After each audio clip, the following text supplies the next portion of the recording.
Hello guys, welcome to our YouTube channel study with M. आज मैं आप सभी के लिए काफ़ी इंपॉर्टेंट वीडियो लेके आई हूँ। तो देखिए, आपके आगामी उत्तराखंड पुलिस के एग्ज़ाम के रिगार्डिंग हमारे द्वारा Uttarakhand police special mock series start की गई है, जिसका पार्ट 37 आज मैं आप सभी के लिए लेके आई हूँ। और ये सीरीज़ आपके अदर उत्तराखंड एग्ज़ाम के लिए भी इम्पॉर्टेंट रहेगी, तो आप सभी लोग हमारी इस सीरीज़ में स्टार्टिंग से लेकर एंड तक बने रहें।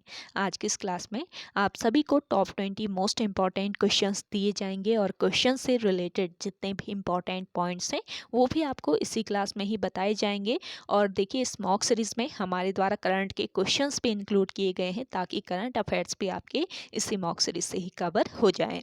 तो काफ़ी महत्वपूर्ण ये मॉक सीरीज है और आपके आगामी उत्तराखंड पुलिस के एग्ज़ाम के लिए, साथ ही साथ अदर उत्तराखंड एग्ज़ाम के लिए भी ये मॉक सीरीज काफ़ी महत्वपूर्ण है। तो आप सभी लोग एंड तक इसको ज़रूर फॉलो कीजिएगा।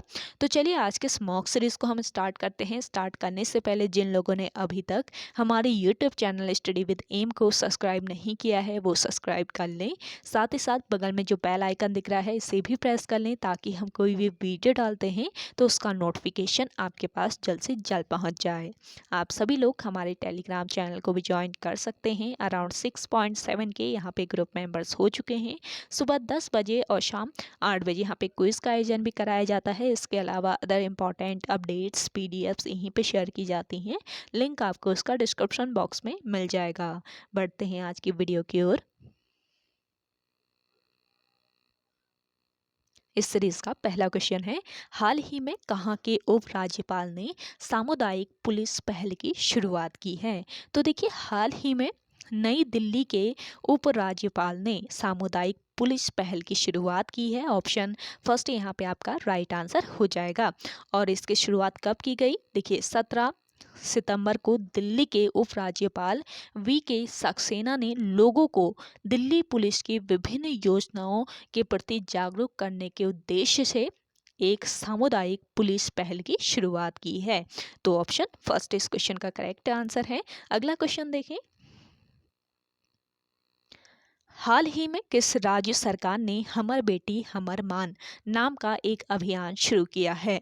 हाल ही में असम राज्य सरकार ने हमर बेटी हमर मान नाम का एक अभियान शुरू किया है। ऑप्शन फर्स्ट इस क्वेश्चन का करेक्ट आंसर है। अगला क्वेश्चन देखिएगा, हाल ही में नीति आयोग ने पहले शून्य फोरम की मेजबानी कहाँ की है? देखिए, हाल ही में नीति आयोग ने पहले शून्य फोरम की मेज़बानी की है नई दिल्ली में। ऑप्शन फर्स्ट यहाँ पे आपका बिल्कुल करेक्ट आंसर है। देखिए, 14 सितंबर को नीति आयोग ने दिल्ली में भारत के शून्य प्रदूषण ई मोबिलिटी अभियान की पहली वर्षगांठ मनाने के लिए पहले शून्य फोरम की मेज़बानी की। अगला क्वेश्चन देखें, कुमाऊं साहित्य के प्रथम कवि माने जाते हैं। देखिए, कुमाऊं साहित्य के प्रथम जो कवि हैं ये माने जाते हैं पंडित गुमानी पंत। ऑप्शन फोर तो यहाँ पे आपका बिल्कुल करेक्ट आंसर है। देखिए, गुमानी पंत का पूरा नाम क्या था, पूछा जा सकता है। देखिए, गुमानी पंत जो थे, इनका पूरा नाम था लक्ष्मी नंदन पंत या फिर लोक रत्न पंत इनका पूरा नाम था। और गुमानी पंत की जो रचनाएं थी, गुमानी पंत की रचनाओं का संकलन जिसका नाम क्या था, गुमानी नीति। तो ये ध्यान रखेंगे, इनकी रचनाओं का संकलन था गुमानी नीति। तो गुमानी नीति को रेवा दत्त उप्रेती ने वर्ष 1894 ईस्वी में अल्मोड़ा से प्रकाशित किया था। काफ़ी महत्वपूर्ण पॉइंट है। आपसे पूछा जा सकता है कि गुमानी की रचनाओं का संकलन गुमानी नीति को किसके द्वारा प्रकाशित किया गया या कब प्रकाशित किया गया? तो आपको दोनों ही पॉइंट याद रखने हैं। गुमानी पंत की रचनाओं का संकलन गुमानी नीति को रेवा दत्त उप्रेती ने वर्ष 1894 ईस्वी में अल्मोड़ा से प्रकाशित की थी। अगला क्वेश्चन देखें, उत्तराखंड में, यहाँ पे क्वेश्चन करेक्ट कर लीजिएगा, उत्तराखंड में भूमि पर कब्जा करो ये एक आंदोलन था। ये ध्यान रखेंगे, एक आंदोलन था। ये क्वेश्चन कंप्लीट नहीं लिखा गया है, तो आप करेक्ट कर लीजिए। उत्तराखंड में भूमि पर कब्जा करो आंदोलन, इसका नेतृत्व किसने किया था, ये बताना है। तो देखिए, उत्तराखंड में भूमि पर कब्जा करो इस आंदोलन का नेतृत्व किया था गोविंद सिंह नेगी ने। काफ़ी महत्वपूर्ण क्वेश्चन है, आप सभी लोग इसको जरूर ध्यान रखें इस क्वेश्चन को। उत्तराखंड में भूमि पर कब्जा करो आंदोलन का नेतृत्व गोविंद सिंह नेगी ने किया था। देखिए उत्तराखंड में भूमि पर कब्जा करो आंदोलन जो था ये वर्ष 1970 ईस्वी के आसपास चला था और इस आंदोलन का नेतृत्व गोविंद सिंह नेगी ने किया था। और यह आंदोलन क्यों हुआ था? देखिए तराई क्षेत्र में पहाड़ी लोगों को, तराई जो क्षेत्र था तो यहाँ पर पहाड़ी लोगों को जमीन आवंटित नहीं की जा रही थी यूपी सरकार के द्वारा।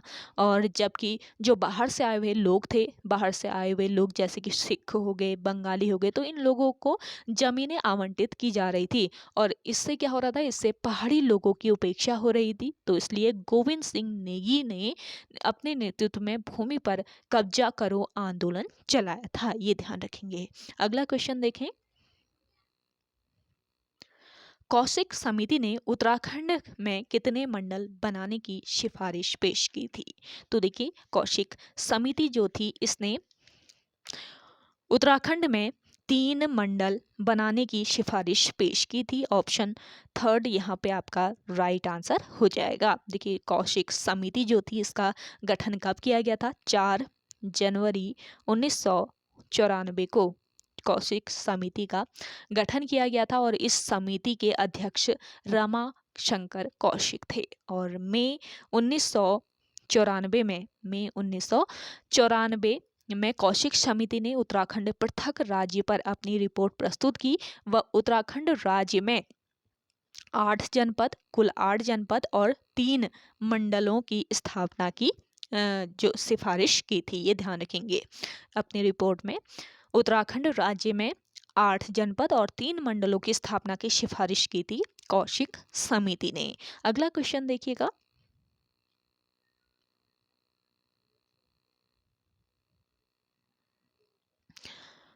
रुड़की विश्वविद्यालय पर 8 रुपये का डाक टिकट किस वर्ष जारी किया गया? देखिए जो आपका रुड़की विश्वविद्यालय है तो रुड़की विश्वविद्यालय पर 8 रुपये का डाक टिकट जारी हुआ था। कब हुआ था? वर्ष 1997 ईस्वी में। ऑप्शन फोर्थ यहाँ पे आपका राइट आंसर है। देखिए 21 सितंबर 2001 को रुड़की विश्वविद्यालय को देश का 7वां आईआईटी का दर्जा दिया गया। देश का ये 7वां आईआईटी है, ये ध्यान रखेंगे। देश का 7वां आईआईटी का दर्जा दिया गया है वर्ष 2001 में रुड़की विश्वविद्यालय को। और आईआईटी रुड़की भारत का एकमात्र ऐसा संस्थान है जिसमें भूकंप इंजीनियरिंग का एक अलग से विभाग है जिसकी स्थापना वर्ष 1960 को की गई थी। अगला क्वेश्चन देखें। गढ़वेर महाकाव्य की रचना किसने की? महत्वपूर्ण क्वेश्चन है ये भी आपका। देखिए गढ़वीर जो महाकाव्य है इसकी रचना की है रूप मोहन सकलानी ने। ऑप्शन थर्ड यहाँ पे आपका राइट आंसर हो जाएगा। आप सभी को सेशन पसंद आ रहा है तो लाइक कर लें। जिन लोगों ने अभी भी हमारे YouTube channel study with M को सब्सक्राइब नहीं किया है वो सब्सक्राइब कर लीजिए और ज़्यादा से ज़्यादा इस सेशन को आप शेयर कीजिएगा अपने दोस्तों के साथ, अपने व्हाट्सएप ग्रुप्स में। देखिए ये सेशन आपके अदर उत्तराखंड एग्ज़ाम जैसे कि फॉरेस्ट गार्ड या फिर पटवारी का एग्ज़ाम होने वाला है उसके लिए भी इम्पॉर्टेंट है। तो आप सभी लोग एंड तक इस क्लास को डेली फॉलो कर सकते हैं। डेली क्लास आपको रात को 8 बजे प्रोवाइड कराई जा रही है तो आप डेली इसको फॉलो कीजिएगा। अगला क्वेश्चन है। मेहरुड़ी कस्तूरी मृग अनुसंधान की स्थापना में मुख्य योगदान किसका था?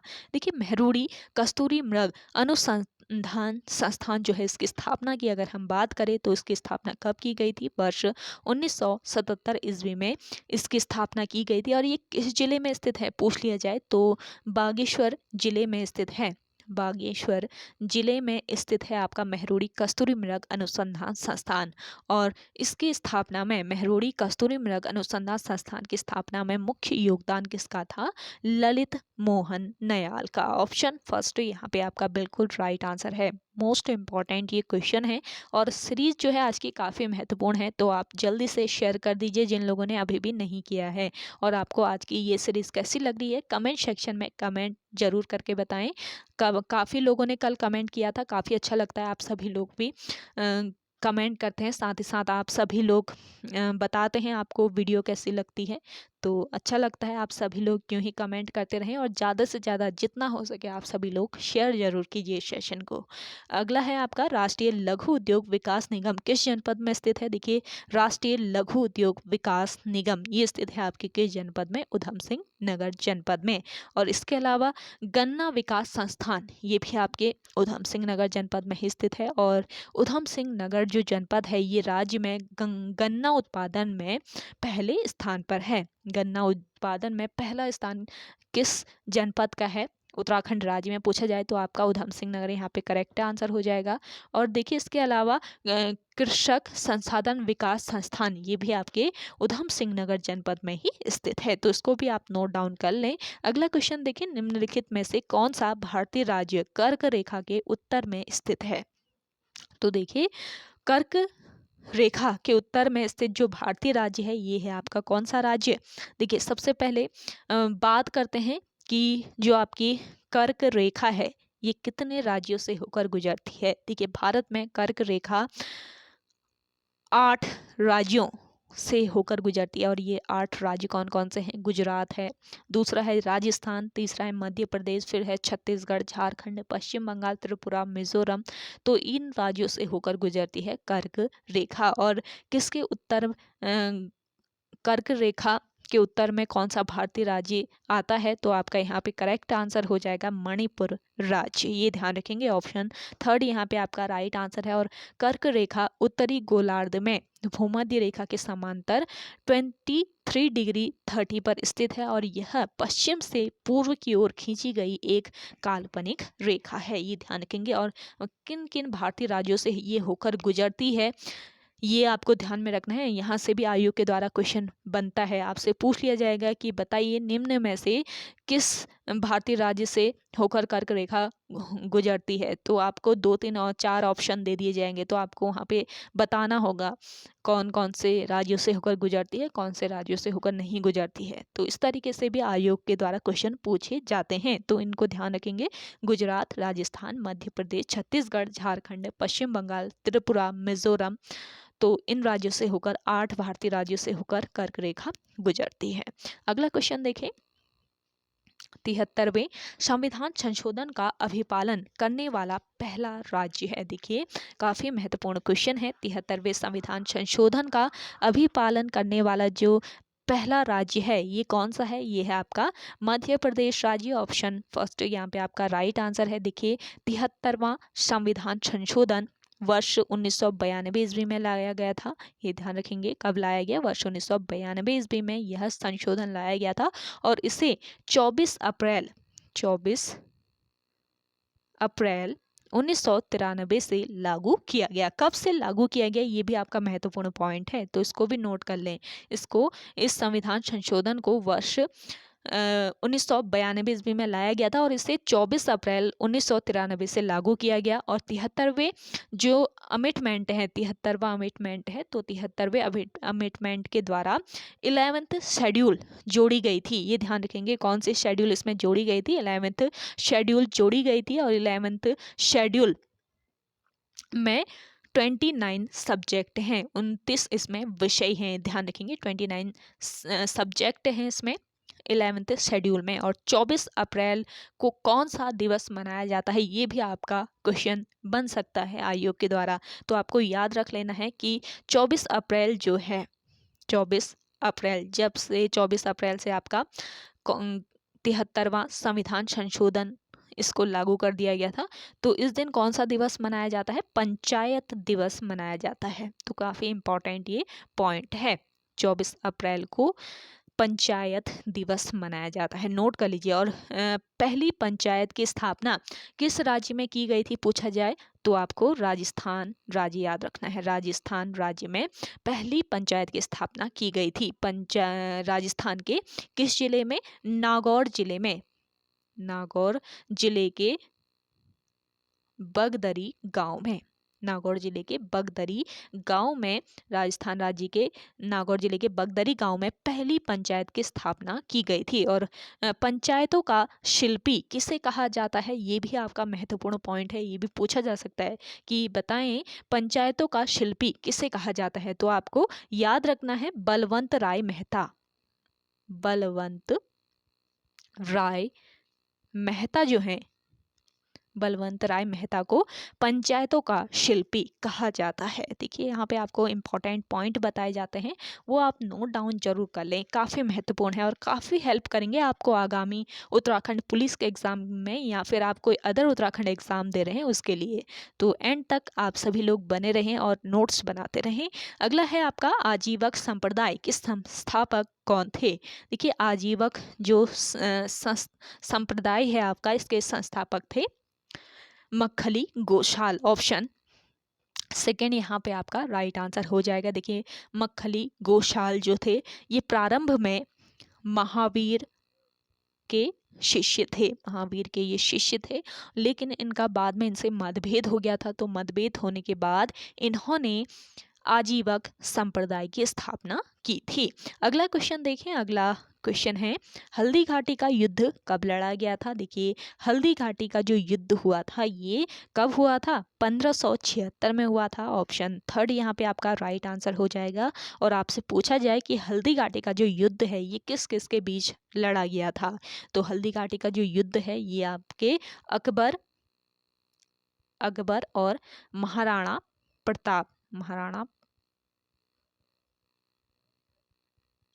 प्रताप के बीच लड़ा गया था और कब, 1576 ईस्वी में। अगला क्वेश्चन देखें, राष्ट्रीय उत्पादकता परिषद की स्थापना किस वर्ष की गई। देखिए राष्ट्रीय उत्पादकता परिषद जो है इसकी स्थापना वर्ष 1958 ईस्वी में की गई थी। ऑप्शन फोर्थ यहाँ पे आपका बिल्कुल करेक्ट आंसर हो जाएगा। जिन लोगों ने सेशन को अभी भी शेयर नहीं किया है जल्दी से आप सभी लोग मिलकर शेयर कर दीजिए, और वीडियो पसंद आ रही है आपको तो लाइक करते रहें और ज़्यादा से ज़्यादा इसको आप शेयर कीजिए अपने दोस्तों के साथ, अपने व्हाट्सएप ग्रुप्स में। देखिए चैनल अभी तक सब्सक्राइब नहीं है तो जल्दी से सब्सक्राइब भी कर लीजिए, क्योंकि काफ़ी important classes study with M के द्वारा आपको प्रोवाइड कराई जा रही है। साथ ही साथ कोई भी इंपॉर्टेंट नोटिफिकेशन होता है वो भी आपको सबसे पहले दे दिया जाता है, तो सब्सक्राइब कर लीजिए चैनल को।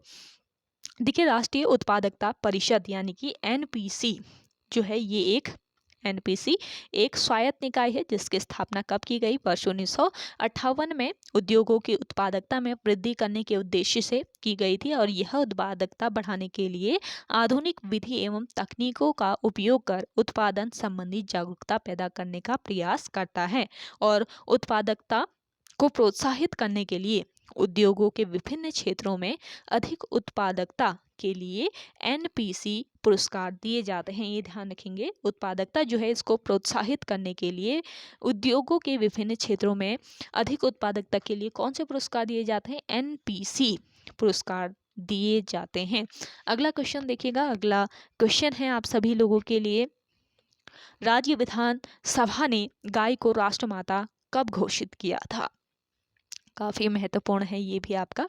तो देखिए राष्ट्रीय उत्पादकता परिषद जो है तो इसने जो गाय है इसको राष्ट्रमाता कब घोषित किया था, वर्ष 2018 में, सितंबर 2018 में किया था। ऑप्शन फर्स्ट यहाँ पे आपका राइट आंसर हो जाएगा। अगला क्वेश्चन देखिए, कुमाऊं की राजनीति का कौटिल्य कहा जाता है। देखिए कुमाऊं की राजनीति का जो कौटिल्य है ये किसे कहा जाता है, शिवदत्त जोशी को कहा जाता है। ऑप्शन फोर्थ यहाँ पे आपका राइट आंसर हो जाएगा। चलिए अगला क्वेश्चन है आपका, सल्ट का गांधी किसे कहते हैं। सल्ट का गांधी कहा जाता है हरगोविंद पंत को। ऑप्शन फर्स्ट यहाँ पे आपका राइट आंसर है। देखिए हरगोविंद पंत, इनके जन्म की अगर हम बात करें तो 19 मई 1885 को अल्मोड़ा के चितई गांव में इनका जन्म हुआ था। और कुमाऊं में इन्होंने कुलीन ब्राह्मणों द्वारा हल न चलाने की प्रथा को वर्ष 1928 ईस्वी में बागेश्वर में स्वयं हल चलाकर तोड़ दिया था। और स्वतंत्रता आंदोलन के दौरान ये वर्ष 1830, 1832 और 1940 में जेल गए थे। ये ध्यान के कई बार ये जेल गए और इन्हें अल्मोड़ा कांग्रेस की रीढ़ भी कहा जाता है। ये ध्यान रखें, आपसे पूछ लिया जाए अल्मोड़ा कांग्रेस के रीढ़ किसे कहा जाता है तो हरगोविंद पंत को कहा जाता है। अगला क्वेश्चन है, उत्तराखंड जीएसटी बिल पारित करने वाला कौन सा राज्य है। तो देखिए उत्तराखंड जो है ये जीएसटी बिल पारित करने वाला 5वां राज्य है। ऑप्शन फोर्थ यहाँ पे आपका राइट आंसर हो जाएगा। देखिए राज्य विधानसभा में जीएसटी जो विधेयक है ये 2 मई 2000 17 को पारित किया गया था और उत्तराखंड जीएसटी विधेयक पारित करने वाला 5वां राज्य है। और देखिए 1 जुलाई 2017 को जीएसटी विधेयक पूरे देश में लागू हुआ था। और जीएसटी एक प्रकार का अप्रत्यक्ष कर है जिसके तहत सेवा कर बिक्री कर आदि शामिल किए गए हैं। और देखिए लास्ट क्वेश्चन है आज के सेशन का कि गौरी उडियार किस जनपद में स्थित है, ये भी आपका इम्पॉर्टेंट क्वेश्चन है।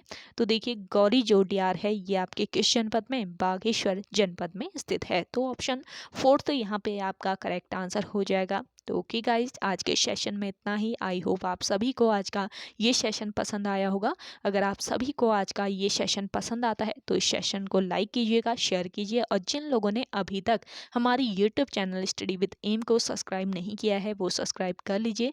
और देखिए जो आपके पुराने सेशन हैं, अब आज आपका ये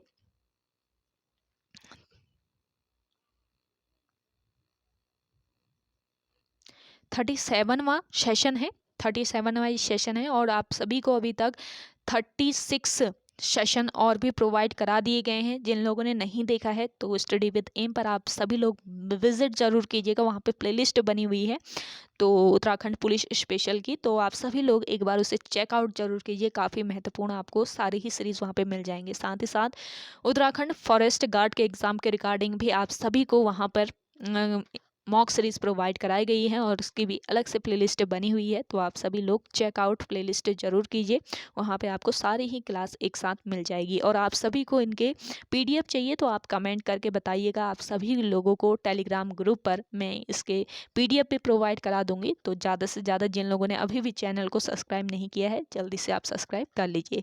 तो चलिए मिलते हैं नई इंटरेस्टिंग वीडियोज़ के साथ, तब तक के लिए धन्यवाद।